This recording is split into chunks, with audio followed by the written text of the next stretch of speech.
ونحن على ذلك لمن الشاهدين ومن الشاكرين والحمد لله رب العالمين رب اشرح لي صدري ويسر لي أمري واحلل عقدة من لساني يفقهوا قولي سبحانك لا علم لنا إلا ما علمتنا إنك أنت العليم الحكيم. برادران اسلام، آج کا درس جو ہے وہ اطاعت والدین کے بارے میں ہے. قرآن مقدس میں کئی آیات میں اللہ نے فرمایا ہے. ایک تو اسی آیات میں جو ہم نے خطبے میں کے بعد تلاوت کی ہے، اور دوسرا بھی فرمایا وَصَّيْنَا الْإِنسَانَ بِوَالِدَيْهِ إِحْسَانًا.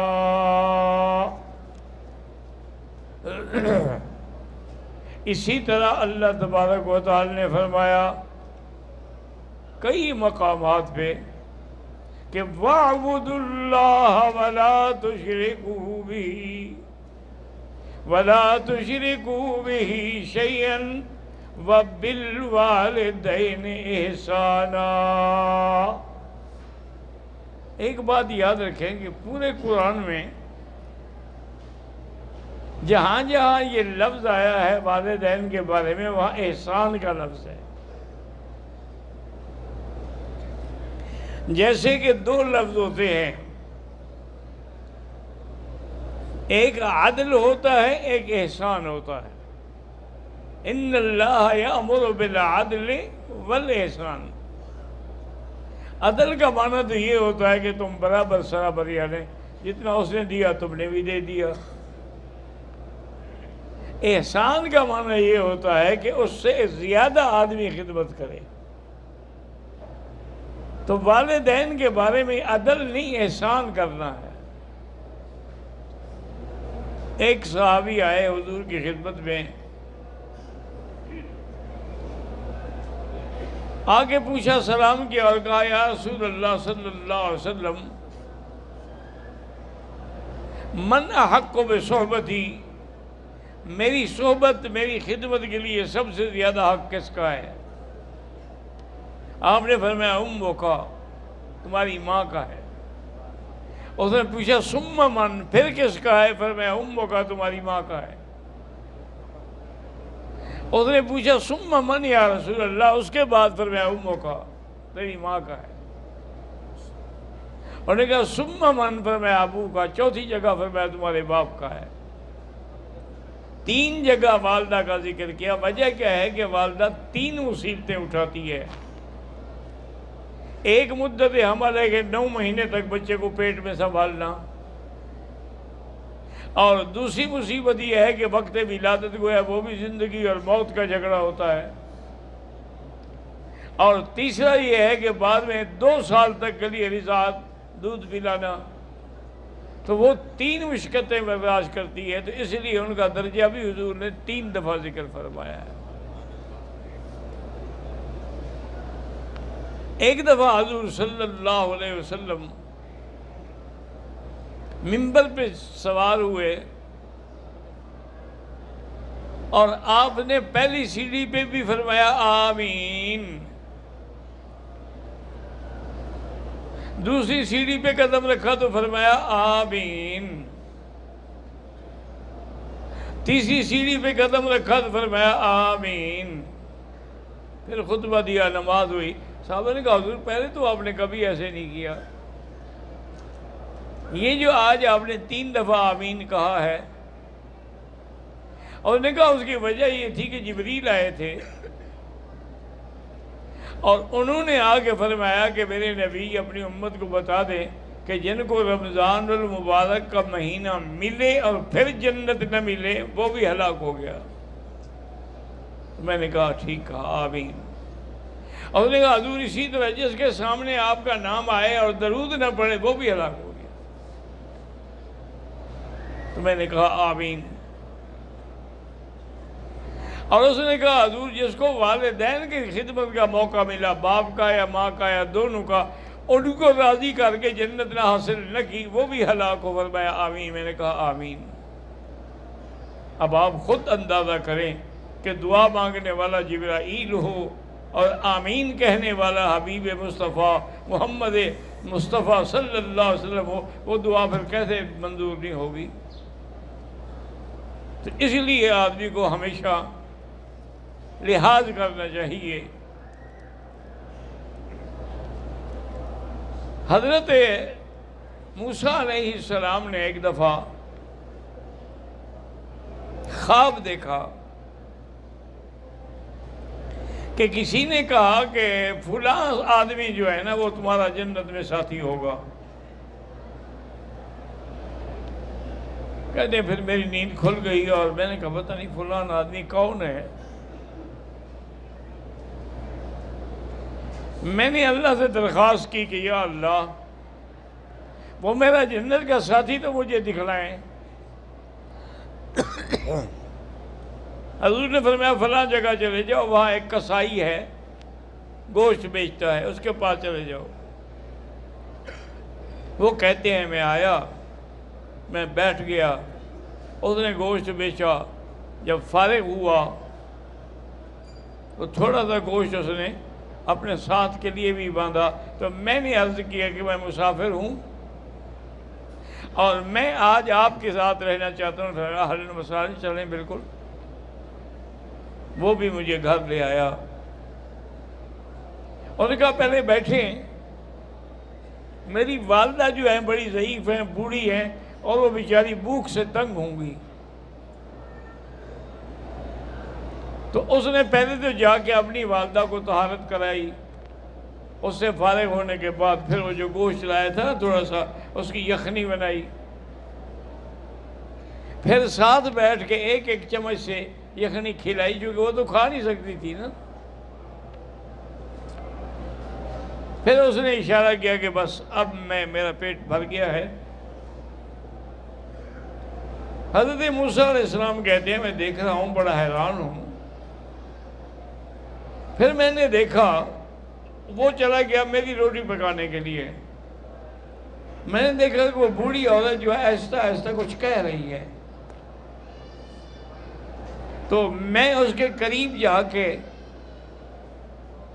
سننے کی کوشش کی اور میں نے یہ سنا کہ وہ کہہ رہی ہے کہ یا اللہ میرے بیٹے نے میری بڑی خدمت کی ہے، اس کو جنت دینا اور موسیٰ علیہ السلام کا ساتھی بنانا۔ تو فرماتے ہیں کہ مجھے سمجھ آیا کہ اچھا موسیٰ علیہ السلام کے ساتھی بننے کی وجہ یہ تھی کہ ماں کی دعا لگ گئی۔ صلی اللہ علیہ وعلا آلہ وصحبہ وسلم تسلیما کثیرا کثیرا۔ تو والدہ نے جو ایک آدمی نے اپنی والدہ کو 7 حج کروائے اور حج بھی اس طرح کرائے کہ ماں بوڑھی تھی، اس کو بیچارہ کندھے پہ بٹھاتا اور اٹھا کے لے جاتا، مینا، عرفات، مزدلفہ، صفا، طواف سب کندھے پہ کراتا۔ وہ تو چلنے کے قابل نہیں تھی، نہ اس زمانے میں کوئی ویل چیئر آسان تھی۔ جب 7 حج مکمل ہو گئے تو وہ مقام ابراہیم پہ بیٹھا ہے اور سوچتا ہے کہ یا اللہ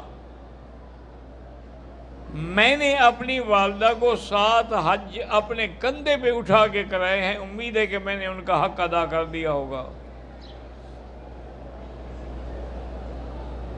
کہتے ہیں کہ وہیں مجھے نیند آ گئی مقام ابراہیم کے پیچھے۔ تو ایک فرشتے کی شکل میں آدمی آیا یا فرشتہ آدمی کی شکل میں آیا اور اس نے کہا کہ ایک دفعہ جب تم چھوٹے تھے نا دودھ پینے والے تو تم نے اپنے کپڑوں پہ پیشاب کر دیا، کپڑے پلیت ہو گئے، تو تیری والدہ جو ہے وہ انہی پلید کپڑوں پہ سوئی اور تجھے اپنے سینے پہ سلایا، تو اس ایک رات کا بھی بدلہ نہیں دے سکتا ہے، 7 حجیوں سے تمہارا بدلہ ادا ہو گیا ہے کہ وہ ایک رات جو تیری والدہ نے برداشت کی ہے اس کا حق تو ادا نہیں کر سکتا، تو کس طرح تو دعویٰ کر سکتا ہے کہ میں نے چونکہ 7 حج کرائے ہیں تو ادا ہو جائے گا؟ ایک دفعہ کچھ لوگ سفر پہ تھے، مسافر تھے،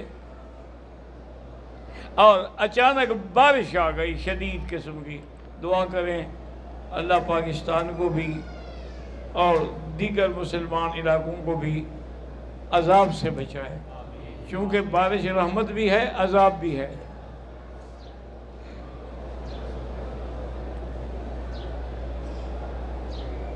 آپ نے دیکھا ہے نا کبھی تباہی ہو گئی، انا للہ و انا الیہ راجعون، فصل برباد ہو گئے، علاقے تباہ ہو گئے، غریبوں کے گھر گر گئے۔ تو بارش آ گئی تو 4 ساتھی تھے، وہ انہوں نے دیکھا کہ سامنے ایک غار نظر آ رہی ہے، جلدی سے دوڑ کے غار میں گھس گئے کہ بھئی کم سے کم بارش سے تو بچیں۔ وہ اندر جا کے بیٹھے، اللہ کی شان یہ ہے کہ اوپر سے پتھر گرا، سلائیڈنگ ہوئی اور غار کے منہ پہ آ گیا۔ اب انہوں نے کہا ابھی اب ٹھیک پھنسے ہیں، اب اس کو کون ہٹائے گا؟ چاروں نے زور لگا کے بھی دیکھا، وہ تو ہلا ہی نہیں۔ انہوں نے کہا کہ اور کوئی حل نہیں ہے، مجھے یہ سمجھ آتا ہے کہ ہم کسی نیک عمل کو یاد کریں اور اس کے وسیلے سے دعا مانگیں، چونکہ اعمال صالحہ سے وسیلہ پکڑنا جو ہے وہ بالکل جائز ہے، سب ائمہ کے نزدیک کسی کا بھی اختلاف نہیں ہے۔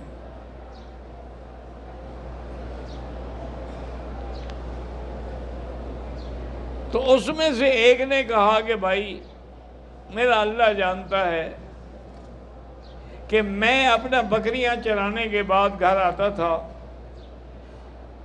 اور ان کا دودھ نکالتا تھا،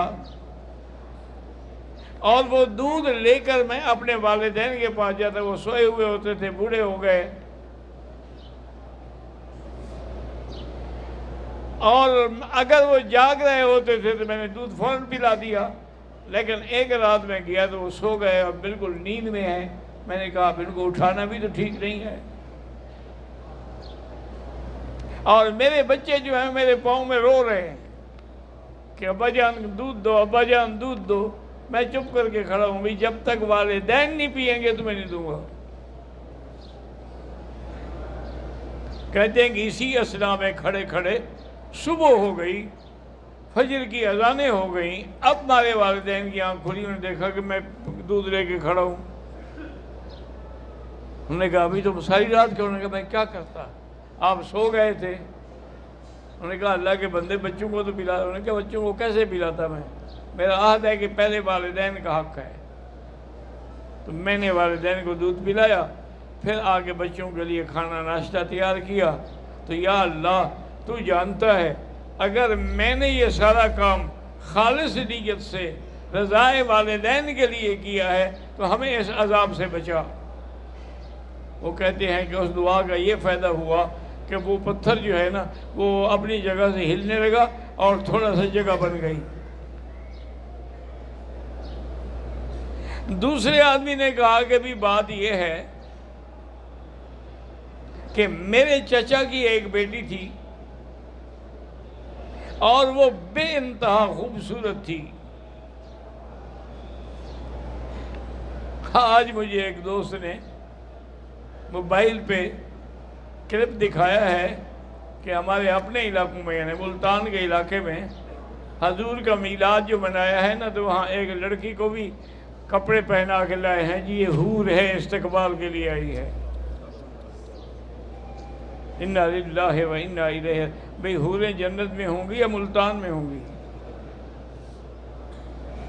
افسوس یہ ہے کہ ان کا کوئی ایڈریس نہیں، ورنہ میں خط لکھتا بھئی میری شادی نہیں، مجھے کوئی ایک آدھی حور دے دو۔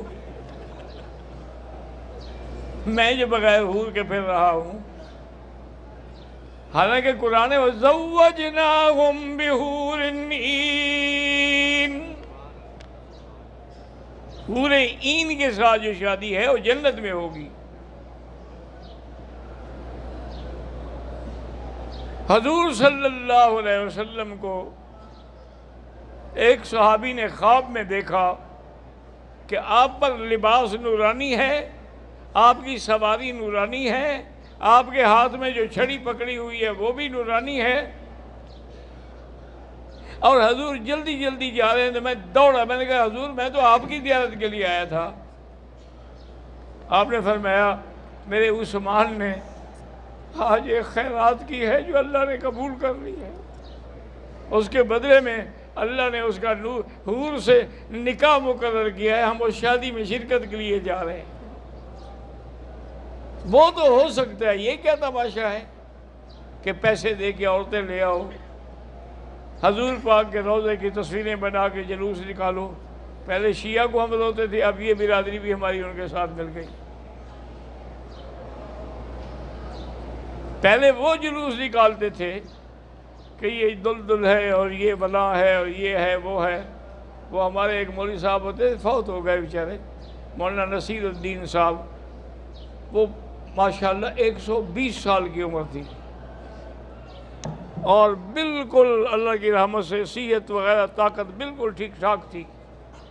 ایک جلسے میں ہم اکٹھے ہوئے تو مجھے کہنے لگے یار تم رات کو تقریر کر لینا عشاء کے بعد، اور میں نے فلاں جلسے میں پہنچنا ہے، 6 گھنٹے مجھے بس میں بیٹھنا پڑے گا، اور اگر میں رات کو تقریر کروں پھر میں بس میں بھی نہیں پہنچ سکتا۔ میں نے کہا ٹھیک ہے حضرت آپ تو ہمارے بڑے ہیں، بزرگ ہیں۔ انہوں نے کہا نہیں میں بزرگ تو ہوں لیکن تمہارے والد کا شاگرد ہوں، اسی لیے میں تمہارا ادب کر رہا ہوں۔ انہوں نے خیر تقریر کی، تو وہ تقریر میں انہوں نے بتایا، انہوں نے کہا دیکھو بھائی کسی کی چوری ہو جائے تو پھر وہ واڈی کو لے آتے ہیں، پولیس کو لے آتے ہیں، وہ کہتے ہیں او اس کا جی وہ جو ہار چوری ہوا تھا نا وہ یہ پڑا ہے، او جی اس کے جو کپڑے چوری ہوئے تھے نا وہ یہ پڑے۔ تو جہاں سے مال برآمد ہوتا ہے چور وہی ہوتے ہیں، ان کے پاس جو حضرت حسین کا سارا مال ہے تو قاتل تو یہی ہے، ہمارے پاس تو کچھ نہیں۔ تو اس لیے انہوں نے بھی عجیب اندازہ، اللہ کے بندے حوریں ملیں گی انشاءاللہ، اور ایک نہیں 72 حور ملے گی، اور ہر آدمی کو اس کی اپنی بیوی جو ہے وہ بھی ملے گی، چاہے وہ 1 ہوں یا 2 ہوں یا 4 ہوں، اور اللہ ان کی اپنی جو اصل بیویاں ہیں نا ان کو اتنا حسن و جمال دیں گے کہ حوریں ترسیں گی۔ حالانکہ حوریں جو ہیں لم یطمثہن انس قبلہم ولا جان فبأي آلاء ربكما تكذبان۔ اللہ فرماتے ہیں ہم نے ان کو ایسے حفاظت رکھا ہے کہ انسان تو انسان کی تھی، جن نے بھی ان کو ہاتھ نہیں لگایا۔ تو وہ حوریں ہوں گی، یہ نہیں ہوگی جو کرایہ پر آپ لے آئے۔ اور میں نہیں کہہ رہا، وہ لڑکی خود تھانے پہنچ گئی، اس نے جا کے پولیس میں رپورٹ کرائی کہ جی انہوں نے مجھے پیسے جو مقرر کیے تھے اسے 10,000 کم دیا ہے، مجھے پیسے لے کے دیں۔ انا للہ و انا الیہ راجعون۔ مولوی اسماعیل شیعہ تھا، ایک جگہ جلسہ کرنے کے لیے وہ تقریر کے لیے گیا تو وہ 10,000 لیتا تھا تقریر کا، کم سے کم طے کرتا تھا پہلے، اور اگر محرم کے 10 دن ہوں تو پھر ہر دن کے 10,000، اور 9 اور 10 جہاں اس نے پہ 2 دن تقریر کرنی تھی وہاں 0 میٹر گاڑی لیتا تھا۔ ایک جگہ وہ جلسے سے فارغ ہوا، وہ جلسے والوں نے کوشش تو بڑی کی چندہ کرنے کی لیکن پیسے پورے نہ ہوئے، 10,000 دینا تھا تو پیسے 5-6 ہزار ہوئے، کم پڑ گئے۔ انہوں نے ایسا کیا کہ ابھی اور کوئی حل نہیں، اس کو لفافے میں بند کرو۔ لفافے میں بند کر کے جب وہ اڈے پر گئے چڑھانے کے لیے بس میں، انہوں نے کہا حضرت یہ آپ کا ہدیہ، انہوں نے کہا کھولو بھائی۔ انہوں نے کہا حضرت انہوں نے کہا میں نے کوئی چوری کرنی ہے، میں حسین کی خیرات لیتا ہوں، کھولو۔ کھولا تو 6,000 سے، کہا بابا کے پیسے پورے کرو ورنہ پھر مجھے اہل سنت والجماعت میں شامل ہونے کا کون روک سکتا ہے، اور میں پیسوں کے لیے تو بے ایمان ہوا ہوں، وہ بھی تم کھا رہے ہو۔ انا للہ و انا الیہ راجعون۔ اللہ تبارک و تعالی رحمت فرمائے۔ تو اسی لیے حضور صلی اللہ علیہ وسلم نے فرمایا، ایک یمن سے آدمی آیا، اس نے کہا یا رسول اللہ استشیروں کا اجاہد واغزو فی سبیل اللہ، میں اللہ کے راستے میں جہاد کے لیے جانا چاہتا ہوں۔